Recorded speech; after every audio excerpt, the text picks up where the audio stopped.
Carbon atomic number क्या होता है 6 एंड मास नंबर क्या होता है 12। 6 मतलब अगर हम इलेक्ट्रॉनिक कॉन्फ़िगरेशन की बात करें तो 2,4। इसलिए कार्बन को बोला जाता है टेट्रावेलेंट। क्यों? क्योंकि इसके लास्ट शेल में 4 इलेक्ट्रॉन है और यही इसकी बहुत इंपॉर्टेंट कैरेक्टरिस्टिक्स है, टेट्रावेलेंसी। लास्ट शेल में 4 इलेक्ट्रॉन, क्या बोलते हैं हम इसको? टेट्रावेलेंसी। एंड स्मॉल साइज का भी है कार्बन, स्मॉल साइज भी है, टेट्रावेलेंसी भी है। That's why carbon form such a large number of compounds. Exam में क्वेश्चन आता है why carbon form large number of compounds. Number 1 tetravalency. ठीक है, टेट्रावेलेंट की जगह आप क्या लिखोगे? टेट्रावेलेंसी लिखेंगे हम लोग। Small size and catenation. Catenation that is self linking property, खुद से खुद जुड़ जाता है। सेल्फ लिंकिंग प्रॉपर्टी के कारण carbon long number of chains बना लेता है। तो सबसे पहला क्वेश्चन जो एग्जाम में आता है हमारे बोर्ड्स में, जो बहुत बार आया है, why carbon form such a large number of compounds. तो नंबर 1 होगा हमारे पास tetravalency, number 2 small size and number 3 catenation. अब कैटिनेशन की डेफिनेशन भी आ सकती है। What is catenation? Self linking property of carbon is known as catenation. अब इसके बाद नेक्स्ट क्वेश्चन आता है हमारे पास, व्हाट आर एलोट्रॉप्स?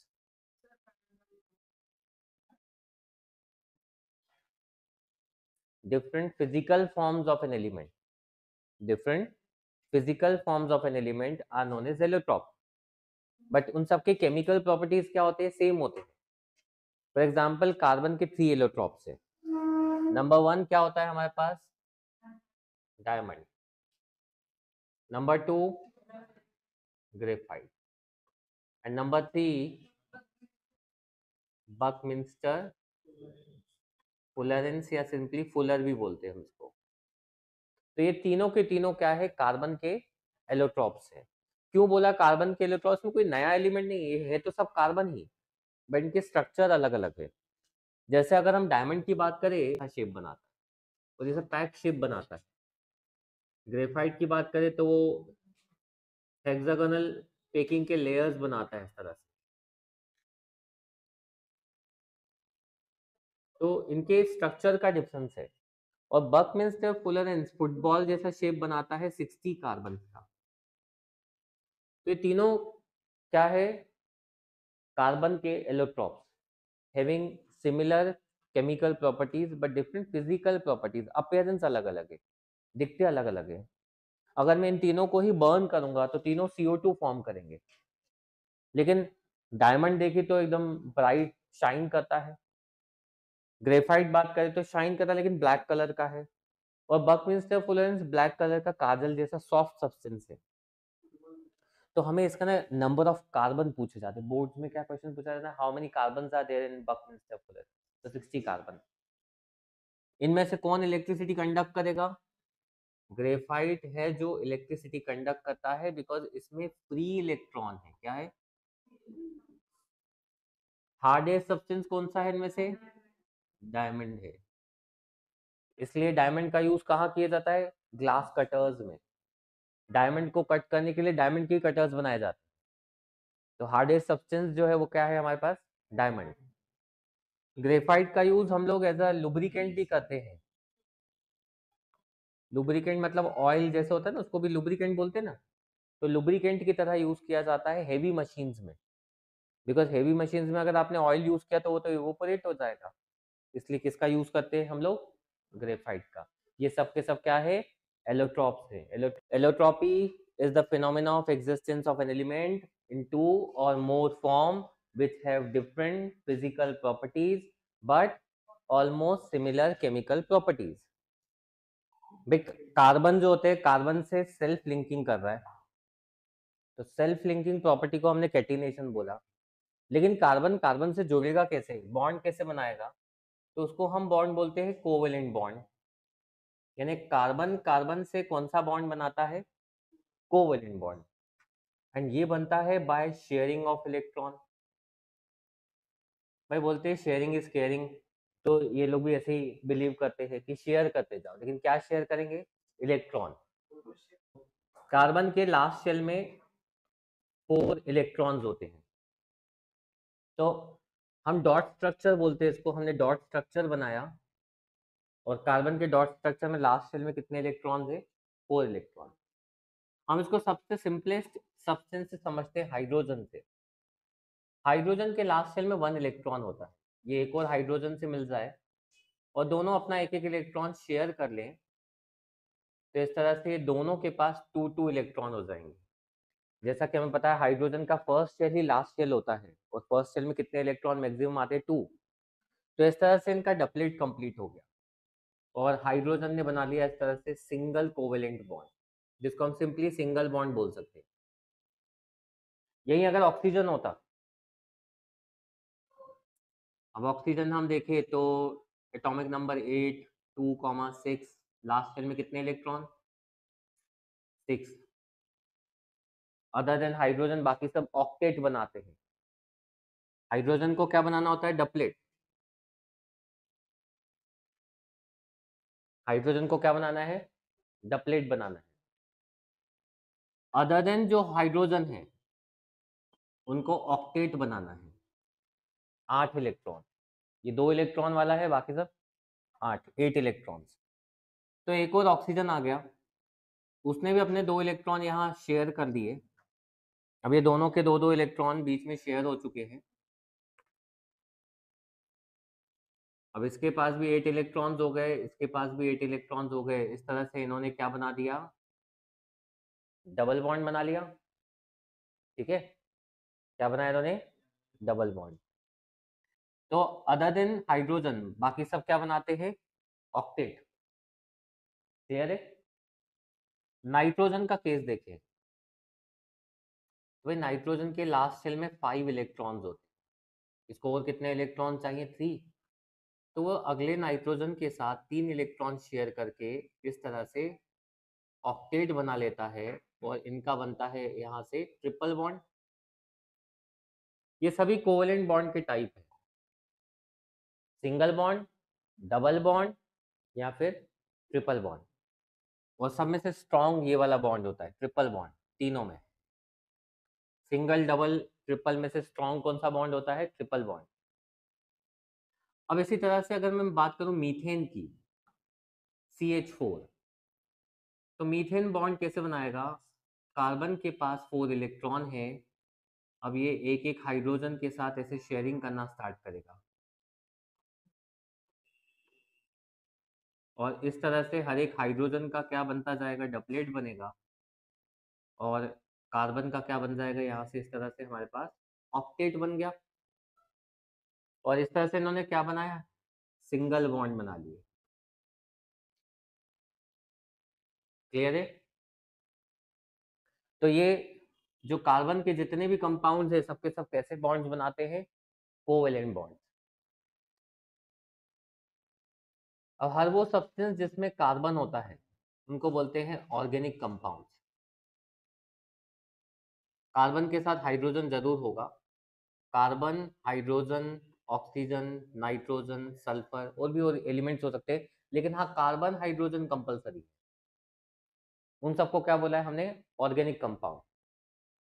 सबसे पहला ऑर्गेनिक कंपाउंड जो लैब में बनाया वो बनाया गया था यूरिया, NH2CO NH2, इसको बोलते हैं हम यूरिया। प्लांट्स में डाला जाता है फर्टिलाइजर के फॉर्म में। तो सिंथेटिक ऑर्गेनिक कंपाउंड की बात करें तो फर्स्ट सिंथेटिक ऑर्गेनिक कंपाउंड है यूरिया। अब अगर कोई बोले कि CO2 ऑर्गेनिक है तो गलत होगा, क्योंकि कार्बन है लेकिन हाइड्रोजन नहीं है। तो ऑर्गेनिक में कार्बन हाइड्रोजन के साथ और भी एलिमेंट हो सकते हैं, लेकिन अगर स्पेशली बस कार्बन और हाइड्रोजन हो तो उनको बोला जाता है हाइड्रोकार्बन्स। हाइड्रोकार्बन जिनमें हाइड्रोजन भी है और कार्बन भी है, like methane CH4, ethane C2H6, ये सब क्या है? हाइड्रोकार्बन। जैसे एग्जांपल के लिए हाइड्रोकार्बन ले लें, तो हाइड्रोकार्बन के 3 टाइप है जो हमारे कोर्स में है, alkanes, alkenes and alkynes. Alkane वो होते हैं जिनका जनरल फॉर्मूला CnH2n+2 होगा, मतलब जितने कार्बन है उसके डबल से भी 2 ज्यादा हाइड्रोजन मिलेंगे। फॉर एग्जांपल अगर कार्बन 2 है तो 2 2 जा 4 + 2 हाइड्रोजन कितने होंगे? 6। जनरल फॉर्मूला CnH2n, यहाँ जितने कार्बन उसका डबल हाइड्रोजन होंगे, CnH2n-2, यहाँ जितने कार्बन उसका डबल -2 हाइड्रोजन होंगे। तो ये 3 टाइप होते हैं, एल्केन, एल्कीन, एल्काइंस। ये किसके टाइप पढ़ रहे हैं हम लोग? What is the definition of hydrocarbon? The compound of hydrogen and carbon are known as hydrocarbons. ये सैचुरेटेड हाइड्रोकार्बन्स होते हैं। सैचुरेटेड मतलब इनकी सबकी सब वैलेंसी जो होती है वो हाइड्रोजन से फुलफिल होती है।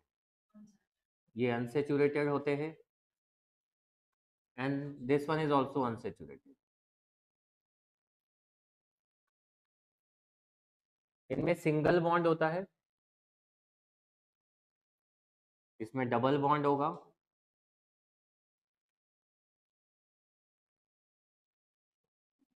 और इसमें कैसा बॉन्ड होगा? Triple bond.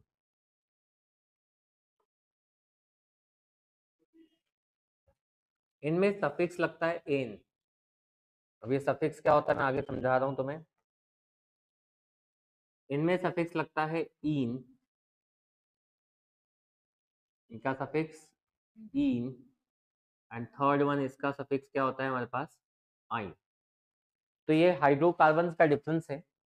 3 टाइप के हाइड्रोकार्बन हो गए, alkane, alkene, alkyne. Organic compound जो होते हैं, जो कार्बन हाइड्रोकार्बन है, हाइड्रोकार्बन के प्रीफिक्स क्या होते हैं?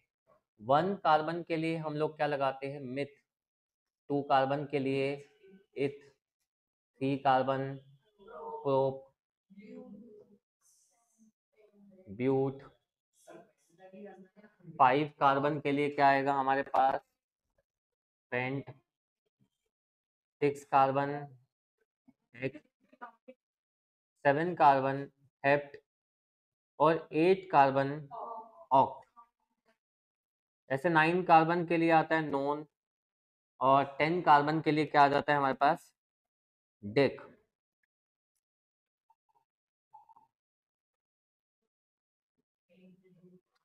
टेन कार्बन के लिए डेक आ जाता है। अब जैसे हमारे पास एक कंपाउंड है C3H8, इसकी नेमिंग कैसे करेंगे ध्यान देना। नंबर ऑफ कार्बन 3 है। पहले तो ये ढूंढो कि ये एल्केन, एल्कीन, एल्काइन में से क्या चीज है। पहले ये तीनों में से ढूंढना है कि कौन सा हाइड्रोकार्बन है। तो तुम इसका डबल करके देखो, इसमें इंटू 2 करो। 3 2 जा 6 + 2 है ना, मतलब ये फर्स्ट टाइप है। डबल आ जाए तो एल्कीन है, और डबल -2 हो जाए तो एल्काइन है। अभी डबल +2 है मतलब ये एल्केन है। अब 3 कार्बन के लिए प्रीफिक्स क्या लगता है? प्रो, एंड एल्केन है इसलिए सफिक्स क्या लगेगा? एन, तो इसलिए इसका नाम क्या हो गया? प्रोपेन। अब जैसे हमारे पास एक कंपाउंड है C4H6, यहां पर देखें अगर हम तो डबल 4 2 जा कितना होता है? 8 होता है, पर 8 से भी 2 कम है, मतलब ये कौन सा टाइप होना चाहिए? एल्काइन। तो 4 के लिए लगता है ब्यूट, और सफिक्स क्या लग जाएगा? आइन। तो क्या कंपाउंड हो गया ये? ब्यूटाइन। और ब्यूटाइन में से ऐसा भी पूछ सकते हैं कि सैचुरेटेड है, अनसैचुरेटेड है। तो एक ऐसा कंपाउंड है हमारे पास अनसैचुरेटेड, क्योंकि इसमें ट्रिपल बॉन्ड आ गया। तो ऐसे पहचानने के लिए भी आ सकता है, जैसे एग्जाम में हमें दे दिए 3-4 कंपाउंड दे दिए। एक दिया हमें C5H10, एक दिया हमें C3H6, C3H4 ले लो, एंड एक हमें दे दिया C2H6। Now which of the following compound is saturated? Saturated compound means double plus 2 होना चाहिए। तो ये डबल प्लस 2 है, ये डबल माइनस 2 है, और ये डबल है। मतलब ये ईन, मतलब ये एल्कीन है, ये वाला एल्काइन है, मतलब ये है अनसैचुरेटेड, और ये भी अनसैचुरेटेड। एंड लास्ट वन क्या है हमारे पास? अब बॉन्ड पूछ सकते हैं, तो इसमें कौन सा बॉन्ड है? डबल बॉन्ड, इसमें ट्रिपल बॉन्ड, सिंगल बॉन्ड। तो तुमसे सैचुरेटेड, अनसैचुरेटेड ये सब भी पूछा जा सकता है, या फिर बॉन्ड भी पूछे जा सकते हैं। तो ये पहचानना सीख लिया हमने। इसमें एक एक्सेप्शन है, ध्यान रखना, बेंजीन C6H6, इसका नाम ध्यान रखें, क्या बोलते हैं हम इसको? बेंजीन। स्ट्रक्चर ऐसा होता है, या फिर ऐसा भी बना सकते हो, या फिर CH single bond CH, double bond CH, ऐसे ऑल्टरनेट डबल बॉन्ड चलते हैं।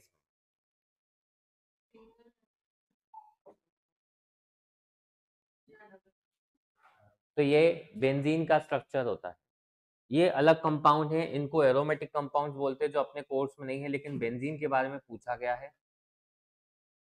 एरोमेटिक मतलब कंपाउंड ऐसे जो स्मेल, प्लीजेंट स्मेल देते हैं। एस्टर, नहीं अरोमा, ये सब जो भी एरोमेटिक कंपाउंड जो बेंजीन को बिलोंग करते हैं, मतलब बेंजीन उनका एक मेन पार्ट होता है। तो यहां तक हमने हाइड्रोकार्बन्स पढ़े। अब इन हाइड्रोकार्बन में एक एल्काइल ग्रुप भी आता है। एल्काइल ग्रुप का जनरल फॉर्मूला होता है भाई CnH2n+1, बट ये कंप्लीट नहीं है। फर्स्ट मेंबर इसका होता है CH3, second member C2H5, C3H7, इसको बोलते हैं मिथाइल, मिथ सफिक्स YL, इथ आइल, प्रोपाइल। तो 3 कार्बन, इसलिए प्रोप सफिक्स YL। अब ऐसे आगे और भी होंगे ये, लेकिन ये इनकम्प्लीट है, जब तक इनके साथ कोई फंक्शनल ग्रुप नहीं लगेगा ये कंप्लीट नहीं होंगे। तो तुम लोग देखोगे कि कोई भी हम चाहे बात करें एल्केन, एल्कीन या एल्काइन की, एल्केन, एल्कीन, एल्काइंस या फिर एल्काइल ग्रुप्स की बात करें, ये सभी में एक कॉमन चीज चलती है। जैसे मैं अभी एल्केन्स लिख रहा हूँ, तो मैं कॉन्जिक्यूटिव जब मेंबर्स लिख रहा हूँ, तो तुम ध्यान दोगे कि इनके बीच में डिफरेंस होता है, दो कॉन्जिक्यूटिव मेंबर के बीच में CH2 का, एक कार्बन दो हाइड्रोजन, कोई भी ले लो, यहाँ पर भी देखो, तो इन सब में डिफरेंस होता है CH2 का। एंड अगर बाय मास देखे तो कार्बन का मास 12 और हाइड्रोजन का 2 × 1, यानी बाय मास कितने का डिफरेंस आता है? 14U का। तो इनको बोला जाता है होमोलॉगस। ये होमोलॉगस सीरीज है। तो in any homologous series the adjacent member differ by 1 carbon and 2 hydrogen. By mass there is a difference of 14U. They all have similar chemical properties but different physical properties. तो ये C3H8 को हम बोलते हैं propane, और exam में बोला कि इसका डॉट स्ट्रक्चर बनाओ। प्रोपेन का क्या बनाना है हमें? सबसे पहले तुम्हें ये पता होना चाहिए प्रोपेन है, बिकॉज नंबर ऑफ कार्बन से डबल +2 हाइड्रोजन है, तो एल्केन है। एल्केन मतलब सभी कार्बन के बीच में सिंगल बॉन्ड होगा। हर एक कार्बन के 4 बॉन्ड्स होते हैं, 1 बॉन्ड यहाँ पर है, तो 3 तुम लोग बना दोगे, यहाँ 2 बॉन्ड्स बन जाएंगे और यहाँ पर भी 3 बन जाएंगे ना। ये तो हमारा स्ट्रक्चरल फॉर्मूला बना और हमें चाहिए डॉट स्ट्रक्चर। सिंपली क्या करना है तुम लोगों को, ये जितनी भी सिंगल लाइंस हैं उनको 2 डॉट से बनाते जाओ। मतलब हर एक लाइन को किससे रिप्लेस करोगे? डॉट से। तो ये जितने लाइंस है सबको हटा देते हैं, हर एक लाइन को 2 डॉट से रिप्लेस कर दो।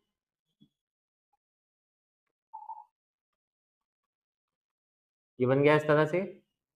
ऐसे यहाँ पर भी 2 डॉट्स आ गए, 2 डॉट्स आ गए।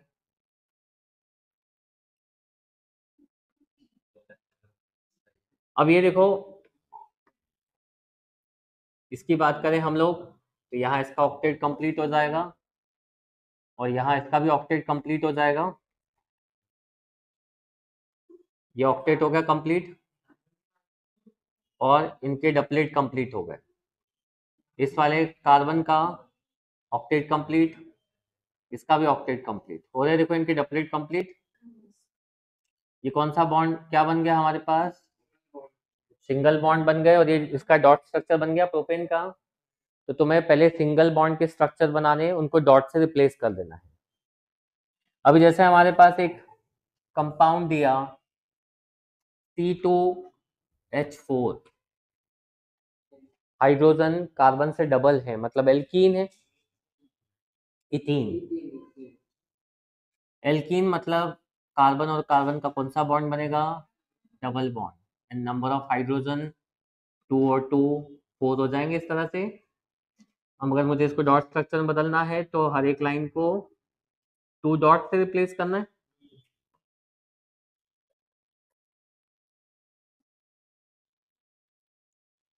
कार्बन का देखो ऑक्टेट हो गया, इसका भी ऑक्टेट हो गया और इनके क्या बनते जाते हैं?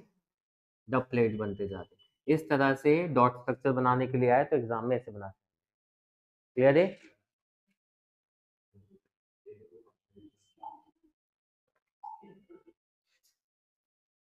अब जैसे हम लोगों को नोमेनक्लेचर आता है इनका,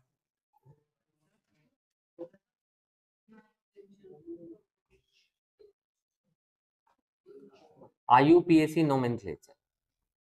IUPAC का फुल फॉर्म होता है international union of pure and applied chemistry. International union of pure and applied chemistry. इसके बेसिस पे नेमिंग कैसे की जाती है? जैसे हमारे पास एक कंपाउंड है, इस तरह का एक कंपाउंड है तुम्हारे पास, तुम्हें इसका नाम लिखना है तो इसके लिए कुछ रूल्स लगाने होंगे। नंबर 1, आपको एक लॉन्गेस्ट चेन ढूंढना है जिसमें ज्यादा से ज्यादा कार्बन आते हैं with maximum number of branches. ये जो नीचे लगे हुए इनको ब्रांच बोलते हैं, ये ब्रांच है। तो आपको सबसे पहले ढूंढना है लॉन्गेस्ट चेन। तो तुम लोग देखोगे 3 से ज्यादा बड़ी कार्बन की चेन मिल सकती है क्या इसमें? नहीं। तो सबसे पहले क्या ढूंढना है आपको? Longest chain. फिर नंबरिंग ऐसे करनी है कि ब्रांच को स्मॉलेस्ट नंबर मिले। अब हम यहां से करें तो 1 2 3 और यहां से करें तो भी 1 2 3। तो ब्रांच को क्या मिलना चाहिए? Smallest number, which is also known as lowest locant rule. But अभी उसमें नहीं जाते हैं। ब्रांच को क्या मिलना चाहिए? Smallest number. इसको क्या बोल रहा हूं मैं? Parent chain. ये कौन सी चेन है? Parent chain. और ये है ब्रांच। ब्रांच में ये जो चीज आ रही है ना, इसको अभी अभी हमने पढ़ा, CH3 को क्या बोलते हैं हम लोग? कौन से नंबर पे मिथाइल आ रहा है? 2 पे। 2 मिथाइल 1 2 3 कार्बन प्रोपेन, इसलिए इसका नाम क्या हो जाता है? 2 मिथाइल प्रोपेन। ऐसा एक और कंपाउंड ले हम लोग,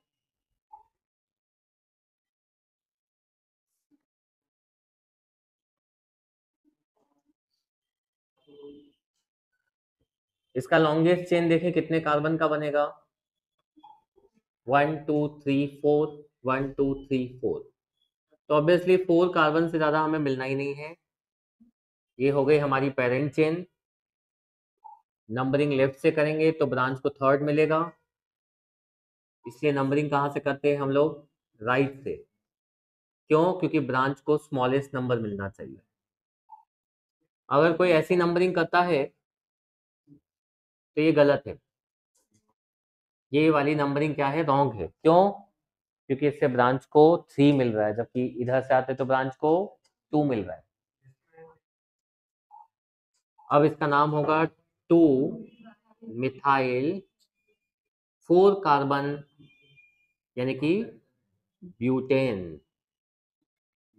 4 मिथाइल और 2 मिथाइल ब्यूटेन। तो इस तरह से हम IUPAC नेमिंग लिखते हैं। लेकिन अगर ऐसा हो जाए कि एक ही कार्बन पे 2 मिथाइल ग्रुप आ जाए, ऐसा कुछ हो गया। अभी यहाँ लॉन्गेस्ट चेन की बात करें अगर हम, 3 कार्बन की है, नंबरिंग कहीं से भी करें दोनों ब्रांचेस को 2 ही मिलना है ना। इसका नाम होगा हमारे पास 2,2 2,2। ये भी 2 पे, ये भी 2 पे। 2 मिथाइल है इसलिए क्या लिखेंगे हम? डाइमिथाइल। पेरेंट चेन में 3 कार्बन, इसलिए 1 2 3 के लिए प्रोपेन। सिंगल बॉन्ड है इसलिए एन लगा रहे। एक भी डबल बॉन्ड आ जाएगा तो इन लगाएंगे, ट्रिपल बॉन्ड आ गया तो आइन लगाएंगे। समझ गए? अब इस पे एग्जाम में तुम लोगों से पूछा जा सकता है कि what are isomers. Different compounds of, क्या बोलना चाहिए? The compounds having different structural formula but same molecular formula are known as isomers. For example, butane की बात करें, C4H10 एग्जाम में बोर्ड में पूछा गया है, draw the isomers of butane. तो आइसोमर मतलब क्या? Same molecular formula but different structural formula are known as isomer, and the phenomena is known as isomerism. Isomerism. अब 4 कार्बन है तो 4 कार्बन को या तो मैं ऐसे चेन में बना सकता हूं, या फिर मैं 4 कार्बन को ऐसे बना सकता हूं, CH3 CH2 CH2 CH3। इसको बोलते हैं नॉर्मल ब्यूटेन। जनरल नेमिंग में इनके 2 तरह के नाम होते हैं, एक जनरल नेम, एक IUPAC नेम। जनरल नेम मतलब जो जनरली लोग जिस नाम से इनको पहचानते हैं, जैसे हम लोगों के निकनेम होते हैं वैसे इनके भी निकनेम मान सकते हैं। लेकिन IUPAC नेम क्या होता है? सिंपली जैसे इसका ब्यूटेन या IUPAC, ये जनरल नेम।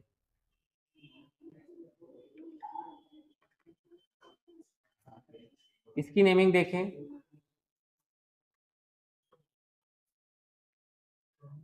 नंबरिंग करें लॉन्गेस्ट चेन की, 2 पे मिथाइल आ रहा है। जनरल नेम में अगर 2 पे मिथाइल आ जाए तो हम इसको बोलते हैं आइसो, लेकिन सभी कार्बन गिने जाते हैं जनरल में, यानी आइसोब्यूटेन। यहाँ आइसोप्रोपेन नहीं बोलना। लेकिन अगर IUPAC नेमिंग हुई तो 2 मिथाइल 2 मिथाइल प्रोपेन, या IUPAC नेमिंग हो गई इसकी। तो ये दोनों आइसोमर्स हैं किसके? ब्यूटेन के। एग्जाम में क्वेश्चन आता है draw the isomers of butane, तो तुम ये 2 बना के। ऐसे ही पूछा जाता है आइसोमर्स ऑफ पेंटेन।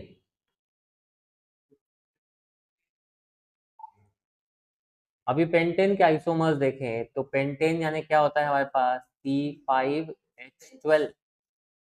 पहले स्केलेटन बनाते हैं, मतलब क्या पॉसिबिलिटी है? पहले एक ये वाला बन सकता है, एक और बन सकता है, एक और बनाए हम लोग, क्या बनेगा? इस तरह से एक और बन सकता है स्केलेटन में। तो भाई 3 ही आइसोमर बनेंगे इसके पेंटेन के, बाकी हाइड्रोजन लगाना है। टोटल 4 बॉन्ड होने चाहिए, 1 + 3, 2 + 2 4, 1 2 3 4, टोटल हमें 4 बॉन्ड्स बनाने हैं। ये तो जनरल में नॉर्मल पेंटेन है, IUPAC में simply pentane. General name, IUPAC name. इसमें 3 hydrogen, 1 hydrogen, 3, 2 and 3। Numbering left से होगी। अगेन नंबर 2 पे मिथाइल आ रहा है, तो जनरल नेमिंग में नंबर 2 पे अगर मिथाइल आता है तो क्या लगाते हैं हम, आइसो, और सभी कार्बन काउंट करके पेंटेन। लेकिन IUPAC में इसका नाम होगा 2 मिथाइल ब्यूटेन। IUPAC में इसका नाम क्या है, 2 मिथाइल ब्यूटेन। इस स्ट्रक्चर की बात करें हम तो इसमें हर एक पे 3 हाइड्रोजन आने चाहिए। लॉन्गेस्ट इन 3 कार्बन से ज्यादा नहीं मिलनी है हमें। जनरल नेम में अगर नंबर 2 पे 2 मिथाइल आ जाए तो नियो लगता है, और जनरल नेम मैंने बताया सब कार्बन काउंट करते। IUPAC में इसी का नाम क्या होगा, 2,2 डाई मिथाइल प्रोपेन। अरे भाई ये तुम लोगों से ना एग्जाम में ऐसा भी पूछ सकते हैं कि नियो पेंटेन का IUPAC नेम बताओ, या फिर आ जाएगा आइसो पेंटेन का IUPAC नेम बताओ। तो आइसो मतलब नंबर 2 पे 1 मिथाइल, नियो मतलब नंबर 2 पे 2 मिथाइल।